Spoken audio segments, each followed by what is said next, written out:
ലോക്സഭാ തെരഞ്ഞെടുപ്പ് തീയതി പ്രഖ്യാപിച്ചതോടെ രാജ്യം പ്രചാരണ ചൂടിൽ. സ്ഥാനാർത്ഥി നിർണയം ഇനിയും പൂർത്തിയാകാത്ത മഹാരാഷ്ട്ര ഉൾപ്പെടെയുള്ള സംസ്ഥാനങ്ങളിലേക്കുള്ള ചർച്ചകൾ വേഗത്തിലാക്കുകയാണ് കോൺഗ്രസ്. തെരഞ്ഞെടുപ്പ് സമിതി മറ്റന്നാൾ യോഗം ചേരും. രാഹുൽ ഗാന്ധി അമേഠിയിലും പ്രിയങ്ക ഗാന്ധി റായ്ബറേലിയിലും മത്സരിക്കുമോ എന്നതാണ് ഉറ്റുനോക്കുന്നത്. ബി.ജെ.പിയുടെ മൂന്നാംഘട്ട സ്ഥാനാർത്ഥി പട്ടിക ഇന്ന് പ്രഖ്യാപിച്ചേക്കും. നിതിൻ അംബുജൻ വിശദാംശങ്ങളുമായി ഇപ്പോൾ ഡൽഹിയിൽ നിന്ന് ചേരുന്നുണ്ട്. നിതിൻ, ബി.ജെ.പിയുടെ പട്ടിക, അതോടൊപ്പം തന്നെ കോൺഗ്രസിന്റെ പട്ടിക, ഇതെല്ലാം വരേണ്ടതായിട്ടുണ്ടല്ലോ. ബി.ജെ.പിയുടെ പട്ടിക ഇന്ന് തന്നെ പ്രതീക്ഷിക്കാമോ? മൂന്നാം ഘട്ട പട്ടിക, നിതിൻ?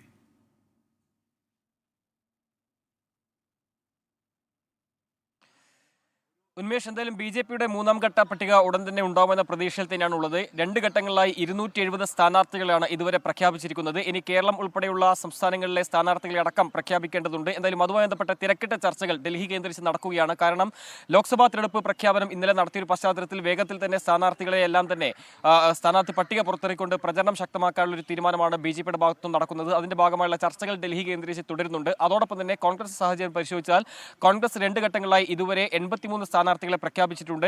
ആ ഒരു പശ്ചാത്തലത്തിൽ എന്തായാലും മറ്റന്നാൾ ഇപ്പോൾ കേന്ദ്ര തെരഞ്ഞെടുപ്പ് സമിതി യോഗം വിളിച്ചിട്ടുണ്ട്. അതോടൊപ്പം കേന്ദ്ര തെരഞ്ഞെടുപ്പ് സമിതിയോടൊപ്പം തന്നെ CWC പ്രവർത്തക സമിതിയും ചേരാൻ ഇപ്പോൾ തീരുമാനിച്ചിട്ടുണ്ട്.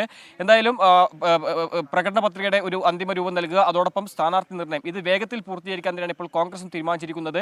കോൺഗ്രസിനേക്കാൾ ഏതാണ്ട് 200ഓളം സീറ്റുകളിൽ ഇപ്പോൾ ബി.ജെ.പി സ്ഥാനാർത്ഥികളെ പ്രഖ്യാപിച്ചുകൊണ്ട് പ്രചരണം ശക്തമാക്കി കഴിഞ്ഞിട്ടുണ്ട്. ആ ഒരു പശ്ചാത്തലത്തിൽ വേഗത്തിൽ തന്നെ സ്ഥാനാർത്ഥി നിർണ്ണയം പൂർത്തീകരിക്കുക, അതോടൊപ്പം തന്നെ മറ്റ് ഇന്ത്യ സഖ്യം ബന്ധപ്പെട്ട സീറ്റ് വിഭജന ചർച്ചകൾ അതും ഇപ്പോൾ തുടരുകയാണ്. ബീഹാർ കേന്ദ്രീകരിച്ചും കൂടാതെ ബംഗാളിൽ ഇടതുമുന്നണിയും അതോടൊപ്പം കോൺഗ്രസ് തമ്മിലുള്ള ചർച്ചകൾ പുരോഗമിക്കുന്നുണ്ട്. അതെല്ലാം തന്നെ ഇനിയുള്ള 2 ദിവസങ്ങളിലായി നടക്കുമെന്നാണ് ഇപ്പോൾ അറിയുന്നത്. ആ ഒരു പശ്ചാത്തലത്തിൽ വേഗത്തിൽ ചർച്ചകൾ പൂർത്തിയാക്കി ആദ്യഘട്ട തെരഞ്ഞെടുപ്പ് നടക്കുന്ന സംസ്ഥാനങ്ങളിലെ സ്ഥാനാർത്ഥികളടക്കം വേഗത്തിൽ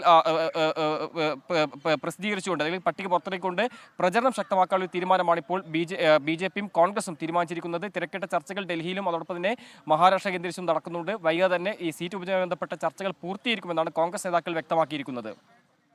നിതിൻ അംബുജനാണ് വിവരങ്ങൾ നൽകിയത്. ഇന്ന് ബി.ജെ.പിയുടെ മൂന്നാം ഘട്ട പട്ടിക പ്രതീക്ഷിക്കുന്നുണ്ട്. കോൺഗ്രസിന്റെ തെരഞ്ഞെടുപ്പ് സമിതിയൊക്കെ മറ്റന്നാൾ ചേരും. അവരുടെയും മൂന്നാം ഘട്ട പട്ടിക പുറത്തു വരേണ്ടതുണ്ട്. നിതിൻ അംബുജൻ വിവരങ്ങൾ നൽകുകയായിരുന്നു.